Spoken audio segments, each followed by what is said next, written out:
2018 की दिल्ली के बुरारी इलाके की घटना तो आप सभी को याद होगी, जिस घटना ने पूरे देश को हिलाकर रख दिया था। अब आप सोच रहे होंगे, काफी दूर तक आपने सोचा होगा कि कौन सी घटना। आपको याद है, एक घर के 11 लोग एक तरीके से अपनी जान लेते हैं। सभी के हाथ पीछे की तरफ बंधे हुए होते हैं और सभी ने अपने आप को इस दुनिया से दूर भेज दिया था। तो याद आई होगी थोड़ी थोड़ी ये घटना। अब इस घटना के पीछे क्या राज था, क्या राज की बातें थी, क्या आप लोग जानते हैं? कितने लोग जानते हैं? कमेंट बॉक्स में अपनी राय रखना। दोस्तों, इस घटना को अंजाम देने के लिए इस घर का ही एक बड़ा बेटा होता है, जो वहां पर काले जादू की बहुत सारी चीजें मिली थी और वहां से हमने आज एक टॉपिक उठाया है, जो कि है काले जादू का। क्या आप यकीन करते हो, विश्वास करते हो? आपको पता है, करीबन 100 करोड़ की आबादी काले जादू, टोने टोकटे ऐसी चीजों पर यकीन करती है। देखो भाई, जो चीजें पुरानी हैं, जो चलती आ रही हैं, वो सत्य तो हैं, लेकिन काला जादू कभी भी किसी का भला नहीं करता। ये आप लोगों को भी पता है और हमें भी पता है। यहाँ पर दिल्ली के बुरारी की जो घटना थी ना, वो आपकी रूह कपा देने वाली थी। सभी को याद है उस घटना में क्या होता है, कैसे होता है, और आपको कई तरह और कई चीजें ऐसी बताऊंगी जिससे आप हैरान हो जाओगे, और कई घटनाएं काले जादू की आपके सामने रखूंगी। मैं आप लोगों से पूछना चाहती हूँ कि क्या आप काले जादू पर यकीन करते हो? क्या ऐसी चीजों पर विश्वास करते हो जो चीज कभी किसी का भला नहीं करती? काला जादू कभी भी खुले में नहीं किया जाता। काला जादू कभी भी किसी के सामने नहीं किया जाता। हालांकि एक हद तक हमारी साइंस इसके बारे में क्या कहती है, साइंस हमारी, जो यहाँ पर हम जिस चीज को आत्मा कहते हैं, उसे ऊर्जा का नाम दे देती है। साइंस कहती है कि ऊर्जा को कभी कोई नहीं मिटा सकता, नहीं ऊर्जा को कोई बना सकता। अब भाई, कौन बना रहा है और फिर कौन इसे मिटा रहा है? काले जादू में क्या होता है कि किसी पर कोई चीज छोड़ी जाती है, उसके जरिए उसके घर का विनाश किया जाता है। ये बिल्कुल भी अच्छी बात नहीं है। यहाँ पर दोस्तों, हम इस टॉपिक को क्यों उठा रहे हैं? ताकि जितने लोग हमसे जुड़े हैं, 80,000 तक लोग हमसे जुड़ चुके हैं। जो मेरा परिवार है 80,000 का होने वाला है। थोड़ी सी कसर है, लेकिन होने वाला है। मैं चाहती हूं कि मेरा परिवार एक रोशनी में रहे और ऐसी चीजों से हमेशा दूरी बनाकर रहे। ये मेरा मानना है। मैं अपने परिवार को सावधान और सुरक्षित करना चाहती हूं, और ये मेरी मनसा और एक मेरी इच्छा है, मेरी दिली तमन्ना है कि मेरा परिवार इन सब चीजों से दूर रहे, बिल्कुल बहुत कोसों दूर रहे। दूसरी बात आपके सामने धर दें, जो रख दें काले जादू की। यहाँ पर एक धर्म नहीं है जो काले जादू को मानता है। क्रिश्चियन काले जादू को मानते हैं, मुस्लिम काले जादू को मानते हैं, सब काले जादू को मानते हैं। ये एक ऐसी चीज है जिसे हर धर्म मानता है और इसे कहीं ना कहीं जानता भी है, और इसके जरिए किसी को परेशान भी करता है। जिंद से लेकर जिना से लेकर हर जगह ये अपने पैर पसार रहा है। ये एक बहुत बड़ा बिजनेस भी बन चुका है। तो चलिए अब इसकी तरफ एक रोशनी डालते हैं। नमस्कार दोस्तों, स्वागत करती हूँ आप सभी का। हमारे YouTube चैनल है वैष्णवी चौधरी के नाम से, और इसी नाम से हमारा Facebook पेज है। और मेरी फैमिली, मेरा परिवार कैसा है? सुरक्षित है। सावधान रहें, अपनों को प्यार दें और अपनों की सुरक्षा करें। शुरुआत होती है दिल्ली का बुरारी इलाका। सन होता है 2018। रहस्यमय तरीके से जहां पर एक कॉलोनी में एक परिवार रहता है। परिवार में 11 लोग रहते हैं। 11 लोग, कहीं किसी को कुछ पता ही नहीं चलता है, और अपने ही घर में 11 लोग लटके हुए मिलते हैं, और जिनके हाथ पीछे बंध रहे थे, लेकिन उन घर के एक इंसान के हाथ नहीं बंधे हुए थे, उसके हाथ खुले हुए होते हैं। दोस्तों, आखिर ऐसा कैसे हो सकता है कि सभी एक ही तरह से एक ही कमरे में, बच्चे से लेकर, उसमें कुछ 2 बच्चे भी होते हैं, बुजुर्ग से लेकर सब लोग इसी तरह से लटके हुए मिलते हैं। पुलिस बहुत जड़ें खोलती है, बहुत ज्यादा हर चीज की तहकीकात करती है, लेकिन कहीं कुछ भी नजर नहीं आ रहा था। कहीं से शुरुआत हो ही नहीं रही थी। दोस्तों, आपको पता है इसकी जड़ कहां पर मिलती है? पहली बात, इनका जो घर बना हुआ था, उस घर में एक दीवार में करीबन 11 पाइप निकले हुए थे, जो पाइप नहीं होते हैं, जो पानी का निकालने का रास्ता होता है, वो 11 पाइप एक ही दीवार में कैसे लग सकते हैं? पुलिस ने ये बात नोट की थी। दूसरी बात यहाँ पर क्या नोट करने वाली थी, एक इनके पास काले जादू की कई किताबें पाई जाती हैं और कई एक रजिस्टर ऐसा होता है कि जिसमें इनके घर का एक लड़का किसी आत्मा से या किसी से बात करता था। किसी साधु का भी इसमें हाथ होता है।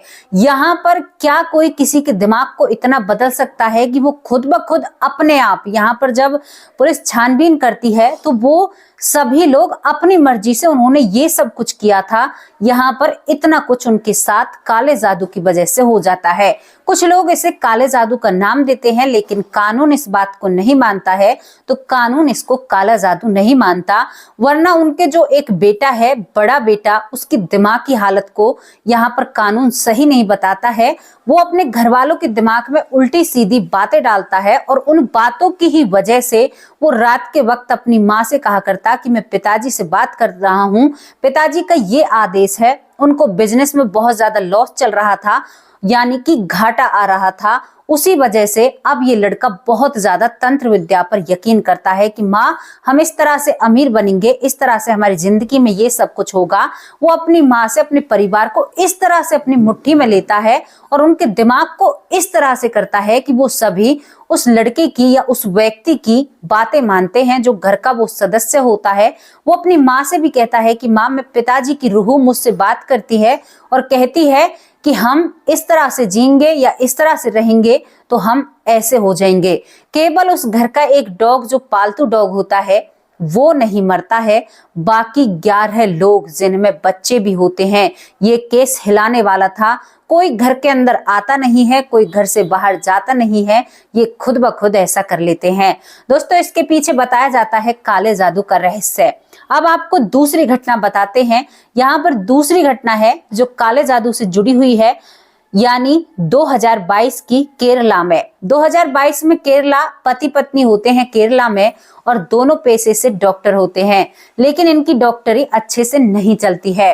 मैं आपको सावधान कर रही हूं और आपको बता रही हूं कि आपको अपनी जिंदगी में क्या गलतियां नहीं करनी है। ये ऐसी चीजें बिल्कुल हमें खत्म करनी होंगी, बंद करनी होंगी, तभी हमारी जिंदगी बेहतर हो सकती है। अब पति पत्नी की जिंदगी अच्छी नहीं चल रही थी। चलो ठीक है, जिंदगी अच्छी नहीं चल रही थी, काम अच्छा नहीं चल रहा था। अब यहाँ पर ही बहुत सारी चीजों से जान पहचान करते हैं। कहीं से इनको मालूम होता है कि एक बाबा हैं और जो आपके बिजनेस को दिन पर दिन ऊंचा कर देंगे। अब ये पति पत्नी जो पढ़े लिखे पेशे से डॉक्टर होते हैं, ये उस बाबा के पास चले जाते हैं। बाबा के पास जब ये जाते हैं और जाने के बाद वहां पर बाबा से बात करते हैं, तो बाबा इनको एक और रास्ता बताता है। आपको समझा दूं, इनको बताता है कि तुम्हें 2 महिलाओं की बलि देनी होगी और उन महिलाओं का जो ब्लड होगा उसे अपनी घर की दीवारों पर छिड़कना होगा। क्या कोई बाबा इतना निर्दयी हो सकता है? ये तंत्र विद्या बताई गई थी इस व्यक्ति, इन पति पत्नी को। अब यहाँ पर ये बिल्कुल इतने अंधे हो जाते हैं पैसे कमाने के पीछे। ये 2 शरीर तलाश रही थी, 2 महिलाओं के, और महिलाएं जो लॉटरी की टिकट बेचा करती, उन महिलाओं को पहले ये पकड़ते हैं। पकड़ने के बाद उन्हें इस दुनिया से दूर भेजते हैं। उनके शरीर के टुकड़े किए जाते हैं काले जादू के पीछे, तंत्र मंत्र के पीछे, और जैसे वो बाबा बताता है उन टुकड़ों को पकाकर खाया जाता है। जो महिलाओं से ब्लड निकलता है, उस ब्लड को पूरे घर में छींटे मारते हैं ताकि उनकी जो ये काम कर रहे हैं उनमें बढ़ोतरी हो, उनके पास पैसा आए और उनकी जिंदगी ऐश और आराम से जीवित रह सके, यानी कि अच्छे से उनकी जिंदगी बढ़ सके। अब दोस्तों, सोचने वाली बात है। आप सोच कर देखिए, बुद्धि लगा कर देखिए, क्या ये सही किया उस पति पत्नी ने? ऐसा पैसा किस काम का? किसी की जान को लेने का। पैसा इतना ज्यादा जरूरी हो गया कि किसी की जान सामने नजर नहीं आई। ये बर्बरता कहां से दिमाग में फूटी? अंकुरित कहां से हुई? काले जादू से। कहां से हुई? तंत्र मंत्र से। जिन चीजों के हम झांसे में आ जाते हैं और वो सब कुछ कर बैठते हैं जो हमें नहीं करना चाहिए। मैं आपको सावधान कर रही हूं। अब यहाँ पर आपको तीसरी स्टोरी बताती हूँ। यहाँ पर इन लोगों को पुलिस अरेस्ट करती है। अरेस्ट करने के बाद इनसे पूछताछ करती है और जब जांच पड़ताल करती है तो केवल यही बात निकल कर आती है कि इन लोगों को अपना काम और व्यापार आगे बहुत अच्छे से चलाना था, जो कि ये डॉक्टरी को व्यापार का नाम दे चुके थे। हालांकि बहुत लोग डॉक्टरी को व्यापार ही बना रखा है। तो दोस्तों यहाँ पर इस चीज का ये भाड़ा फूटता है। अब यहाँ पर तीसरी कहानी आंध्र प्रदेश की है, जहां पर एक व्यापारी ने अपनी 3 साल की बेटी के मुंह के अंदर कुमकुम और हल्दी इतना भर दिया था कि दम घुटने से 3 साल की बेटी की मृत्यु हो जाती है। किसके कहने पर, किस चीज के ऊपर? किसी ने उसे बताया और उस बताने पर उसने अपनी बेटी के साथ ये सब कुछ किया कि उसका बिजनेस दिन पर दिन बढ़ता चला जाएगा। यहाँ पर ये नासमझी 3 साल की बेटी की जान ले लेती है।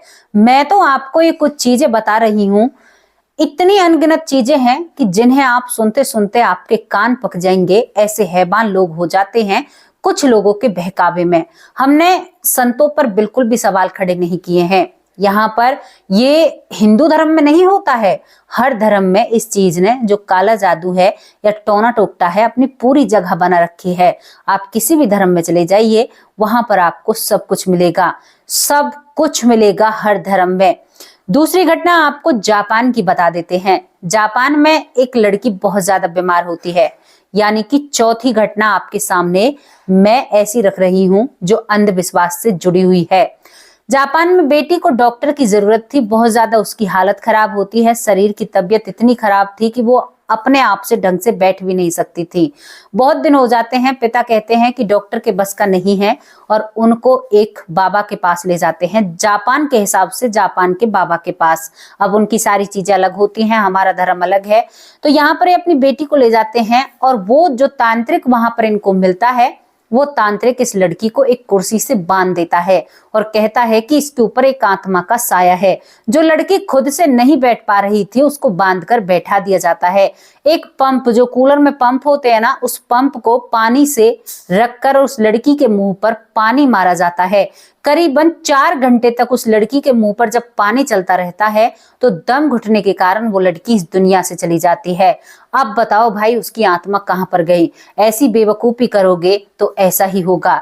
ये नहीं है, ये चीजें भारत में ही पांव पसार रही हैं, ये चीजें हर जगह आपको देखने को मिल जाएंगी।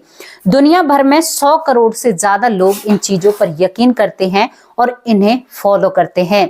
दिल्ली का जो परिवार होता है, बुराड़ी के एरिया में जो परिवार रहता है, उसके जितने भी काम उन लोगों ने किए थे, उन लोगों ने खुद से किए थे। कोई तीसरा, मतलब कोई 11वां या 12वां उनके घर में प्रवेश नहीं होता है। वो खुद एक दूसरे को फंदे पर, मतलब एक दूसरे को कैसे कोई परिवार कर सकता है, यही तो है, दिमाग पर चढ़कर बोला था उनके पर। वो एक दूसरे को आपस में ही लटका देते हैं। बहुत दर्दनाक ये घटना थी, बहुत दिल को झंझोर कर रखने वाली घटना थी दोस्तों। यहां तक कि जब ये औने टौने टोकटे आपको कहीं पर हुए मिलते हैं तो आपका दिमाग भी कहीं ना कहीं भ्रमित होता है। हमारा एक चैनल है क्राइम का, वहां पर हम क्राइम की स्टोरी बताते थे। तो वहां पर एक स्टोरी हमने बताई थी कि एक महिला थी जो पूजा पाठ ज्यादा किया करती थी। आपको एक कहानी मैं आपको बताऊं तो वो पूजा पाठ ज्यादा किया करती थी, उसी में एक पड़ोसी जला करता था कि भाई ये जादू टोना करती है। हालांकि वो महिला पूजा किया करती, अपने दरवाजे पर दिया जलाना, आमतौर पर आप भी ऐसा करती होंगी, बहुत सारी महिलाएं जो हमसे जुड़ी हुई हैं कि दरवाजे पर दीप जलाना, पूजा करना, तुलसी माँ की पूजा करना, ये आम बातें हैं। लेकिन जो पड़ोसी था वो, उसके घर में परेशानियां खुद की वजह से आ रही थी, लेकिन वो बुजुर्ग महिला से कहता है कि तुम्हारी वजह से मेरे घर में जितनी भी दिक्कतें आ रही हैं केवल तुम्हारी वजह से आ रही हैं। यहाँ पर दोस्तों रोचक बात आपको सुनने में बहुत वैसी लग रही होगी। अब यहाँ पर वो पड़ोसी इतना जलने लगता है कि एक दिन उनके दरवाजे पर लाठी से वार करता है, कहता है कि देखो तुम ये दिया जलाना बंद कर दो, जब तुम्हारा दिया जलता है तो मेरे सर में दर्द होता है। अब है ना बिना सर पैर वाली बात। वो महिला थोड़ी सी जिद पड़ जाती है, उनके बेटे बहू उनके साथ नहीं रहते हैं, बेटा विदेश में रहता है, वो पति पत्नी जो बुजुर्ग थे अकेले रहते हैं। पड़ोसी इस बात को कहता है तो महिला मानने को तैयार नहीं होती है, बुजुर्ग महिला की ऐसा हो ही नहीं सकता, मैं भगवान के नाम का दीपक जलाती हूँ, तुम्हारे सिर में दर्द कैसे हो सकता है? तो वह व्यक्ति सीधा कहता है कि तू जादू टोना करती है। अब ये बात वो महिला मानती नहीं है, वो रोज दिया जलाती है और इस व्यक्ति की दिमागी हालत इतनी खराब होती है कि घर से एक कुल्हाड़ी लाकर उस बुजुर्ग महिला को ये बिल्कुल जान से मार देता है। उस बुजुर्ग महिला के साथ इतनी बर्बरता ये व्यक्ति करता है। पड़ोसी बचाने की भी कोशिश करते हैं लेकिन नहीं बचा पाते। जब पुलिस के सामने ये मामला जाता है तो यहाँ पर भी बस वही बात थी। ये व्यक्ति केवल ये कहता है कि ये महिला हमारे घर पर जादू टोना कर रही थी, इसकी वजह से हमारा जो बिजनेस है, हमारा जो व्यापार है वो सही नहीं चल रहा था। तो दोस्तों आपको मैं कितने किस्से बताऊं, यहाँ पर साइंस इस बात को और तरीके से बताती है और यहाँ पर और चीजें और तरीके से होती हैं। हाँ माना ये सारी चीजें होती हैं, लेकिन काला जादू होता है या नहीं होता, आपको इस बात पर बिल्कुल भी ध्यान नहीं देना है। कहीं पर जो भी कुछ हो रहा हो वो उनके लिए हो रहा है, लेकिन अपने परिवार में सावधान रहिए, सुरक्षित रहिए। ऐसी चीजों पर ज्यादा विश्वास मत कीजिए क्योंकि लोगों ने इन चीजों का धंधा बना रखा है। ये क्रियाएं होती हैं लेकिन बहुत छुपके से और बहुत वैसे होती हैं, लेकिन लोगों ने व्यापार की वजह से लोगों इंसानों को ठगना शुरू कर दिया है। आप सोच कर देखिए कैसा काला जादू। बताओ, 2 महिलाएं जान से चली जाती हैं। यहाँ पर एक पिता अपनी बेटी को मारने की मंशा से बिल्कुल नहीं ले जाता। कोई माँ बाप नहीं चाहेगा हमारा बच्चा इस दुनिया में नहीं रहे, लेकिन जापान की जो घटना थी सभी को झंझोर कर रख देती है। आप देखिए कि 8 घंटे तक आपके चेहरे पर कोई पानी चलाए, ऊपर से आप बीमार हो तो आपका क्या होगा, मरना ही तय है। तो दोस्तों ऐसी चीजों से बचिए, बिल्कुल दूर रहिए। इन चीजों से कोई लेना देना नहीं है। कहते हैं कि जो मूवी होती है समाज का एक आईना होता है। मूवी भी बहुत बनती हैं, काले जादू पर भी बनती हैं, वैसे भी बनती हैं, उनमें भी कहीं ना कहीं हम खो जाते हैं। हाँ हम मानते हैं ये चीजें होती हैं, लेकिन ये चीजें अच्छाई के लिए बिल्कुल भी नहीं होती। तो इनसे दूरी जितनी आपकी रहेगी उतना ही आपका जीवन बेहतर और अच्छा रहेगा। आज की वीडियो केवल हमने आप लोगों को जागरूक करने के लिए ये सारी चीजें हमने आप लोगों के सामने रखी थी, ताकि आप लोग जागरूक हो सकें। कभी भी किसी ऐसे ढोंगी पर विश्वास मत करना। केवल भक्ति भाव में अपने आप को लगाइए, उस ईश्वर को याद कीजिए। उससे बड़ा कोई काला जादू नहीं है और उससे बड़ा कोई भी नहीं है। कोई भी ऐसी ताकत नहीं है जो प्रभु से बड़ी हो जाए। आप किसी भी धर्म में हैं, जिसको आप मानते हैं उससे बड़ा कोई भी नहीं हो सकता। हमारे उस प्रभु से बड़ा कोई हो ही नहीं सकता। यहाँ पर जो भी जिस धर्म में अपने उस ईष्ट देव को या ईश्वर को मानता है, क्या उससे ज्यादा ताकतवर कोई हो सकता है? जो इन चीजों की तरफ लोग भागते हैं और इन चीजों पर विश्वास करते हैं और इन चीजों को जन्म देते हैं, अपने आप को उस पाप में डुबोते हैं जिस पाप के वो भागी नहीं थे, और कहीं ना कहीं बेवजह उस पाप के भागी बन जाते हैं। ये सारी चीजें बहुत गलत होती हैं। आप बिल्कुल भी नहीं जाओगे ऐसी चीजों की तरफ। जितनी आपको करनी है उतनी भक्ति करो, पूजा करो, पाठ करो, लेकिन ऐसी चीजें बिल्कुल भी मत करो जो किसी को नुकसान दे या किसी के जीवन को बर्बाद कर दें। अगर दोस्तों आज की स्टोरी आपको बोरिंग लगे तो माफ करना, लेकिन आप लोगों को सावधान और सतर्क करना था और काले जादू के बारे में थोड़ी सी बातें आप लोगों से करनी थी। अब आप लोग कितना मानते हो काले जादू को और कितना इस पर यकीन करते हो? क्या आप लोग मेरी बात से सहमत हो कि इससे दूर रहना चाहिए? नहीं सहमत हो इसके बारे में भी बताइए, क्योंकि मैंने आपसे फिर कह दिया, जो टोना टोटका काला जादू होता है वो किसी की भलाई के लिए हो ही नहीं सकता। जो किसके ऊपर किया गया हो वो कैसे भलाई के लिए हो सकता है? हम दुश्मन को भी बुरा नहीं देखना चाहते, ये एक इंसानियत है। वो इंसान ही नहीं होगा जो इस तरफ रुख करेगा और ऐसे कर्म करेगा। वो दंड का भागी है और उसे जरूर दंड मिलेगा। तो दोस्तों ये स्टोरी आपको कैसी लगी? स्टोरी तो ये है नहीं, आप लोगों को सावधान करने की एक इच्छा थी। कई घटनाएं आपको ऐसी बताई जहां पर काले जादू से बहुत कुछ हुआ है, बहुत कुछ हुआ है। दिल्ली का केस अभी का आप सभी के सामने है। 2022 की जो केरला की घटना है वो भी आपके सामने है। तो ये सारी चीजों से सावधान हो जाइए, सतर्क हो जाइए और अपने जीवन में इन चीजों को बिल्कुल भी जगह मत दीजिए। केवल एक प्रभु से डोर लगाइए। अब ये सारी चीजें यहाँ पर समाप्त हो जाती हैं। आप लोग सावधान हो चुके होंगे, मुझे बहुत पक्का यकीन है। अब उन लोगों के नाम लेती हूँ जो लोग हमारी वीडियो पर रेगुलर कमेंट करते हैं। शीतल जी बहुत बहुत धन्यवाद। आप कहती हैं कि मेरा नाम नहीं लेते हो आप, आपका नाम लिया गया है। शीतल जी बहुत बहुत धन्यवाद, तहे दिल से शुक्रिया अदा करते हैं। ब्रह्म सिंह जी बहुत बहुत धन्यवाद। डॉक्टर ब्रह्म सिंह जी तहे दिल से आपका शुक्रिया अदा करते हैं। पिंकी जी बहुत बहुत धन्यवाद। अनीता शालवी तहे दिल से शुक्रिया अदा करते हैं। अंजना कुमारी बहुत बहुत धन्यवाद। यशवंती जी बहुत बहुत धन्यवाद, आपका तहे दिल से शुक्रिया अदा करते हैं। आप बहुत सारा आशीर्वाद देती हैं। साक्षी बहुत बहुत धन्यवाद। किरण मुगल सराय से बहुत बहुत धन्यवाद किरण जी, आपके बहुत दबंग टाइप पे हमें कमेंट लगे, बहुत अच्छा लगा आपकी बातें सुनकर, बहुत बहुत धन्यवाद आपका। सुनीता यादव बहुत बहुत धन्यवाद किरण जी, तहे दिल से शुक्रिया अदा करते हैं। अजीत मडला बहुत बहुत धन्यवाद। सुरेंद्र पाल कौर जी, ये बहुत अच्छे कमेंट करती हैं। सुरेंद्र पाल कौर जी, तहे दिल से आपका शुक्रिया अदा करते हैं, आपके कमेंट बहुत प्रेरणादायक होते हैं, आप हमें बहुत सपोर्ट करती हैं। सिकंदर सिंह जी बहुत बहुत धन्यवाद। अनिल साक्य फरीदाबाद से तहे दिल से शुक्रिया अदा करते हैं। सुरेंद्र कुमार बहुत बहुत धन्यवाद। भरत जी तहे दिल से शुक्रिया अदा करते हैं। वंदना गुप्ता बहुत बहुत धन्यवाद, आपके रेगुलर कमेंट आते हैं। जय हनुमान आईडी का नाम है, बहुत बहुत धन्यवाद जी। जय हनुमान जय श्री राम, आपका बहुत बहुत धन्यवाद। ऐश्वर्या जी तहे दिल से शुक्रिया अदा करते हैं, बहुत बहुत धन्यवाद आपका। सुकंतला जी बहुत बहुत धन्यवाद। शौर्य बाला तहे दिल से शुक्रिया अदा करते हैं, शौर्य बाला जी। किरण जी तहे दिल से धन्यवाद करते हैं। आप सभी लोगों के नाम लिए हैं और आप लोगों का प्यार और विश्वास ऐसे ही बना रहे। आपके नाम लेती हूँ, अगर किसी के नाम में कोई गड़बड़ हो जाए तो माफ करना। दोस्तों एक बात पर अपनी राय जरूर रखना कि आप काले जादू को मानते हो या इन चीजों को मानते हो या नहीं मानते, वो अपनी राय जरूर कमेंट बॉक्स में लिखना। अब आप लोगों से विदा लेती हूँ, शाम की वीडियो में हाजिर होंगी किसी सच्ची और अच्छी स्टोरी के साथ। तब तक के लिए आप लोगों से नमस्कार, जय हिंद, जय भारत। सावधान रहिए, सतर्क रहिए और ऐसी चीजों को जिंदगी में जगह मत दीजिए।